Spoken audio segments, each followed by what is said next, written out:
खिरत के पास खबर के सिवा कुछ और नहीं, तेरा इलाज नज़र के सिवा कुछ और नहीं।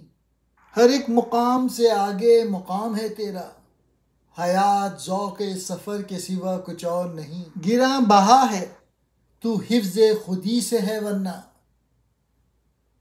गौहर में आबे गहर के सिवा कुछ और नहीं। अक़ल यानी फ़लसफ़े के पास सुनी सुनाई बातों के सिवा क्या रखा है, और तू ज़ईफ़ यकीन की जिस बीमारी में मुब्तला है,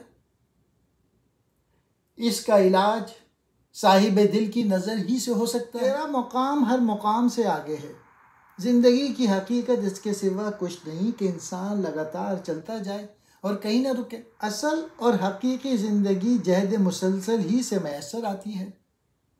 इंसान मादी मफादात से बेनियाज होकर अल्लाह ताला तक रसाई के लिए लगातार जहद व अमल करता रहे कि इससे रूहानी जज्बे भी ज़िंदा होते हैं और इंसान साहिब बका भी बन जाता है। तीसरे शेर में इकबाल कहते हैं कि किसी भी इंसान की कदर व कीमत का दारो मदार खुदी की हिफाजत पे है। जो शख्स अपनी खुदी की हिफाजत नहीं करता, कायनात के बाज़ार में उसकी कोई इज़्ज़त या कदर व मंजिलत नहीं है। जिस तरह मोती की कदर व कीमत आब व ताब से है, इसी तरह इंसान की कदर व कीमत खुदी से है। और खुदी से मुराद कि इंसान अपने आप को डेवलप करे, अपनी सलाहियतों को इस्तेमाल करे और अपने आप को अल्लाह ताला का नायब समझे। कहते हैं अक़ल को।